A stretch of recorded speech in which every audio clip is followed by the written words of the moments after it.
So here we go with our linear flow analysis. So we're using the same data we did with the other interpretations, the same gas production data.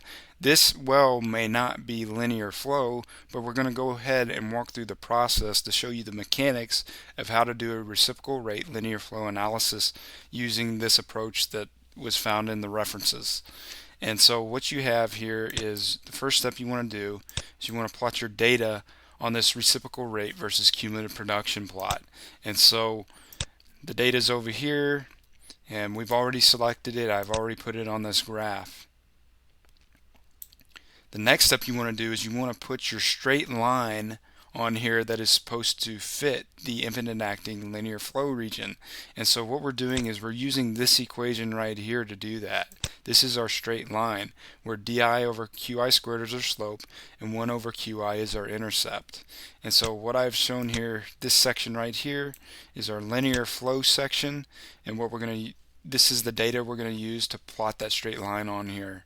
And so I've created a VB function. It's called reciprocal rate straight line, and we'll get into the VBA code here shortly, but it's going to take these arguments right in this equation. It's going to take your intercept, and you're going to want to freeze it, your slope, and your gas produced.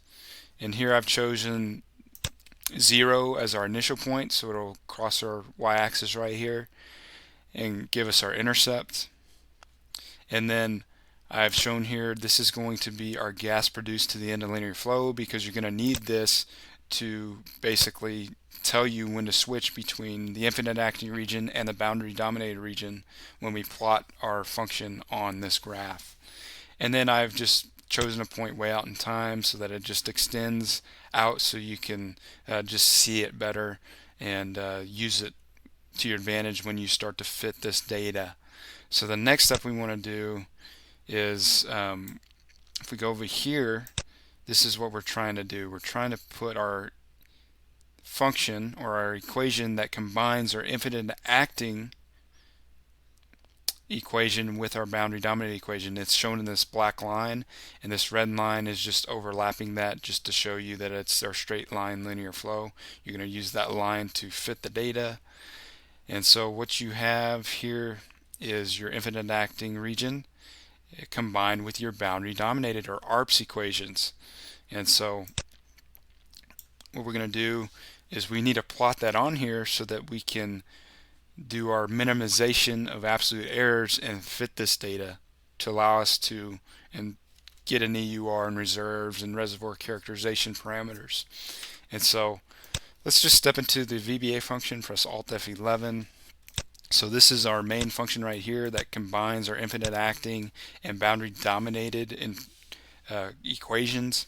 And so it takes our slope, our intercept, our gas produced to the end of linear flow, our B boundary dominated for our Arps equations or our boundary dominated forecast, and then our gas produced so that we can plot it on there. And so to summarize this VBA function, when your gas produced is less than the gas produced to the end of the linear flow, you're considered to be in the infinite acting region. And so you're going to fit that data with a straight line. And so this is our reciprocal rate linear flow straight line that we just used. And so it's right here. Right here. And so it's this equation.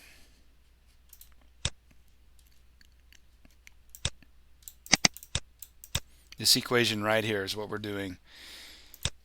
Okay, and so, and then we return we don't return anything.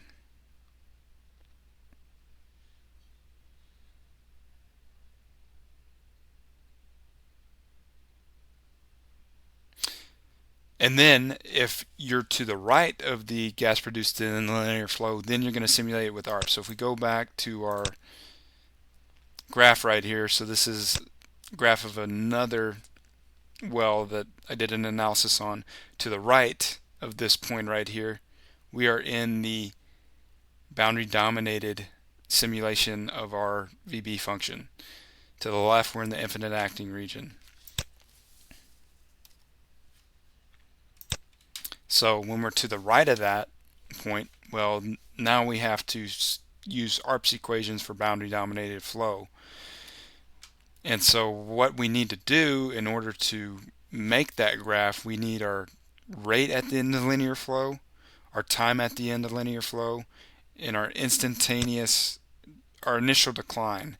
Okay, so we take these parameters into consideration so that we can calculate our initial decline at the end of linear flow, or our nominal decline. So what we're doing is we need this parameter, our initial decline, and our time to end of linear flow, and our rate at the end of linear flow at this point.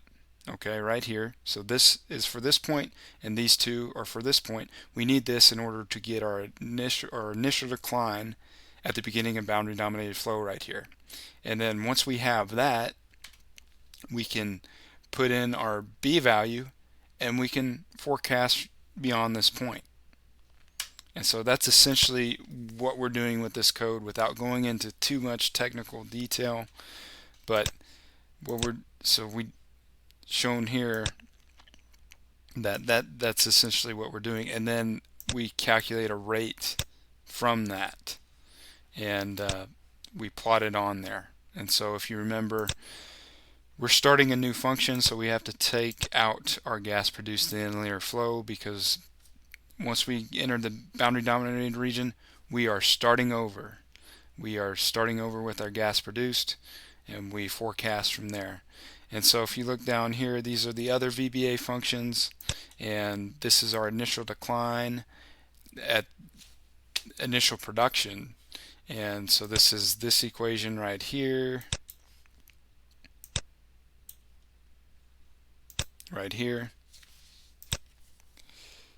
and then our time to the end of linear flow right here is right there. And so we're combining all these functions to get what we want. So let's go ahead and use the function and demonstrate how this works. I definitely don't want to confuse you guys. I want to show you the application, but I also want to give enough detail so that you could possibly duplicate this if you choose to do so.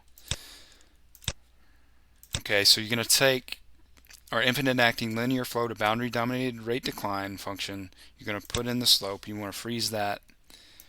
Put in the intercept, freeze that. Gas produced to the end of linear flow, freeze that. B boundary dominated, freeze that. Our gas produced, and that's going to come from our data. And you don't want to freeze that. So we're going to drag this all the way down. And so you can see here, it plotted our equation here nicely. Okay, anything to the left of this is going to be a straight line. Anything to the right is going to be our boundary dominated region. Okay, so simple enough. And then we're going to basically, in order to plot this function on here, we have to take the reciprocal of the rate, because we have reciprocal rate on our y-axis, and then we just plot it as a function of gas produced, which is our data. It comes from our data. And so if we take the error between our actual data and our simulated data right here, so it's coming, this is our actual data, we're taking the absolute error between those two. We can basically sum up the errors. Okay, this is the same approach we've used on every interpretation previously, so I'm not going to go into all of that. You should be familiar with this. So this is the sum of errors. And so we have it now. Okay, so the next step is we actually want to get something close before we minimize our errors. So what I'm going to do here is I'm going to just play with this. It looks like right here is our infinite acting flow region. I'm not saying this is linear flow. I'm just saying this is the best we can do right now, is try to get our line close. So I'm going to move this. Looks like our intercept needs to come down, so let's make that a 3. Okay, so that moved down. Let's go ahead and change that to a 2. Okay, So that's, we can even change that to a little bit higher, maybe a 2.4. Let's go 2.3. But you can see this requires a petroleum engineering hat, guys. Okay, you may have bad data, so you want to essentially use your head in doing this analysis. No software will be able to do this for you. I mean, it requires work, but I think it's work worth doing, because if you predict your reserves more accurately, well, man, you're going to have a head on the competition. That's for sure. And so then I think that's going to be good enough for now. So the next step I want to do, looks like I want to raise the slope up a little bit. So let's make this a 4. Okay, check that out. So that's close enough, okay? And so what I'm going to do here is I'm going to kind of move my gas produced into linear flow around. Let's make this a 3. See, I like the 4 better. We can even change it to maybe like a 9. Okay, so, you know, you can mess with that. So let's change this to, looks like I want to make that a little bit higher. Okay, that's looking cool. So I think that's a great fit for my skill set. So what we're going to do now is, we've got it close. Now let's reduce our sum of squared errors. So let's go to the data solver, and so you're going to select sum of errors by changing our gas produced to the end of the linear flow and be boundary dominated. I don't really want to change our slope and intercept, because a lot of times you're going to have to use your eyes and head to choose that, because you're going to have data that's may exhibit flow back, or may have bad data.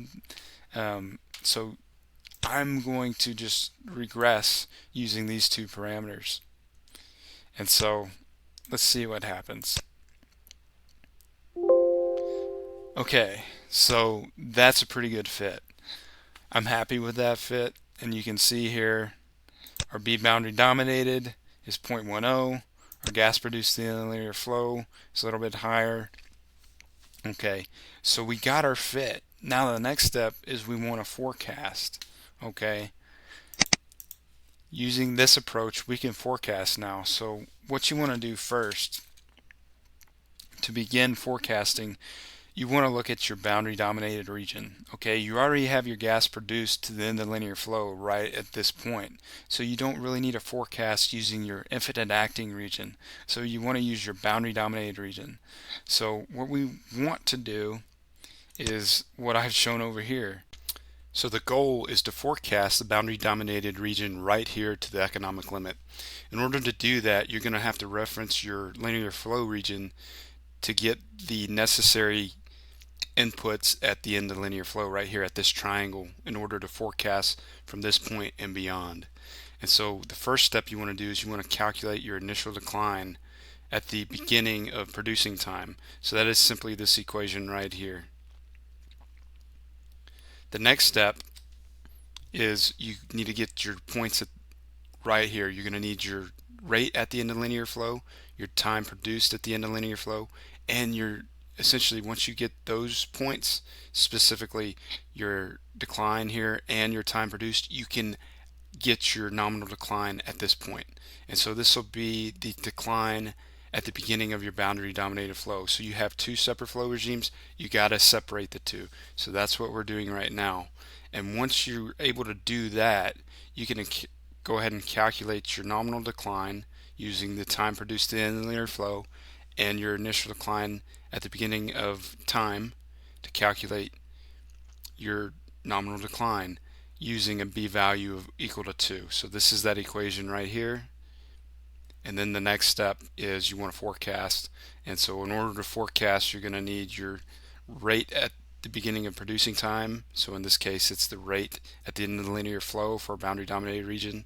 And also you're going to need the nominal decline, and your B boundary dominated, and you forecast that to the economic limit. So that's kind of the nutshell what you need to do. So let's go ahead and I'll demonstrate how to do that right here. So we're going to start in our linear flow regime. And so the first step I wanted you to do is calculate the initial decline at producing time. So I called that function DIELF. And I probably need to change the name of that, but you'll understand it as we go through here. So it requires your slope and your intercept. So bang, that's your decline at the beginning of producing time right here on this linear straight line. The next step you want to do is determine your rate and your time produced at the end of the linear flow, and also your nominal decline at this point. And so to do that, we've went ahead, and this is our straight line interpretation. This is our gas produced at the end of linear flow, and this is our corresponding reciprocal rate, or our Y value. So in order to get the rate at the end of the linear flow, you just take the inverse of that. So 1 over the reciprocal rate, bang, you have it. Now what you want to do is you want to use this equation to calculate your time produced at the end of linear flow. The VBA function is going to be TELF at the gas produced at the end of linear flow. And so it's going to take your slope, your intercept, and your gas produced at the end of linear flow. So we have those points now. Now we want to calculate our nominal decline at this point, at the beginning of boundary dominated flow, which occurs at this triangle. So that's going to be your VBA function is nominal decline, and it's essentially just this function right here. That's all it is. So we're going through in order here if you didn't notice already. So that'll help you keep track of what we're doing, those equations. So it's going to take your DI, so we're in the infinite acting region, your B boundary dominated, so that's going to be 2 in the infinite acting region, and your time produced, which is the time at which you want to calculate the nominal decline. So bang, you have your nominal decline at this point, which is the same as your initial decline at boundary dominated, at the beginning of boundary dominated flow. Now we can go forecast. So here, this section right here outlines the parameters you need to forecast the boundary dominated region. So our rate at this point, initial rate, is going to be the rate we calculated up here.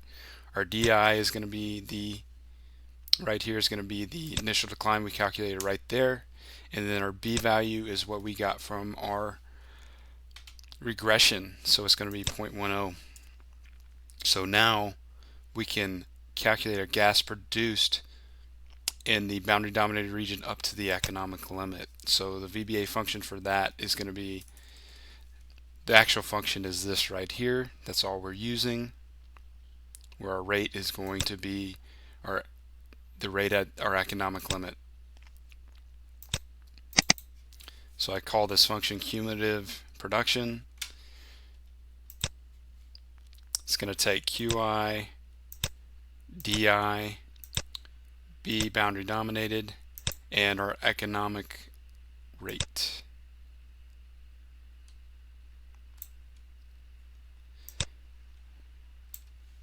So right here, rate at the economic limit. So that's the value we get. So this is the gas produced to the economic limit from this point and beyond. So what we need to do next in order to get EUR is we need to add the gas produced up to this point to this value right here. And so our EUR is going to be simply this equation right here. This is our EUR, gas produced at the end of linear flow, plus the gas produced in the boundary dominated region up to our economic limit.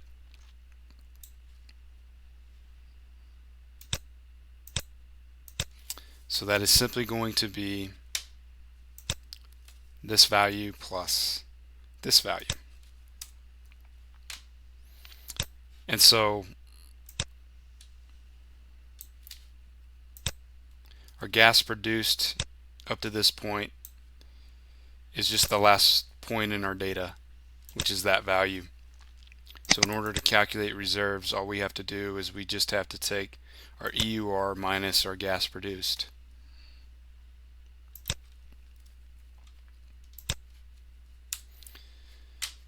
So bang, looky there.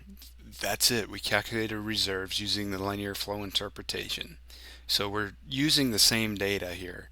And in industry, I've read articles where people are cutting their B values, their forecast right here, their B values by 40%, which is insane to me because if you just forecast taking into account flow regimes, you can tell that it's going to give you a better approximate of what your actual reserves are. And so let's go compare those values. So I've already created a plot over here that compares the reserves of all our forecasts we've done so far. So our rate time is obviously our highest. Our rate cumulative is slightly lower, which makes sense because it neglects downtime, where this takes into account downtime. Our radio flow interpretation is a little bit less than the rate time and rate cumulative, but look at our linear flow. I mean, that is substantial.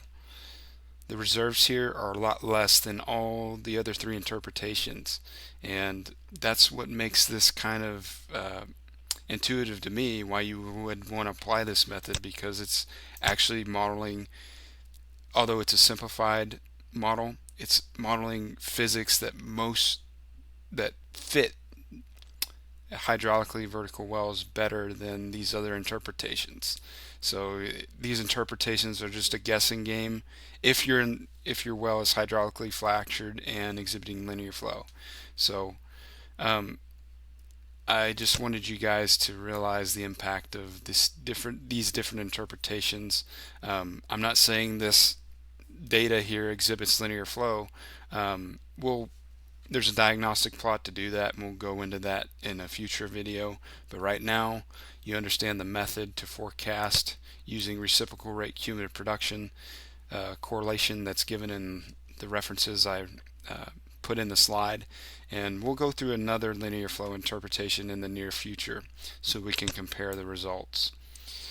But for now, we have what we need, and we will actually be able to perform reservoir characterization using this approach, and we won't have to shut in the well. We can get it directly from production data. So I hope you guys enjoyed the video. I know it was long, but I hope you got something out of it. And as always, subscribe if you like this video, and I'll see you next time. Adios.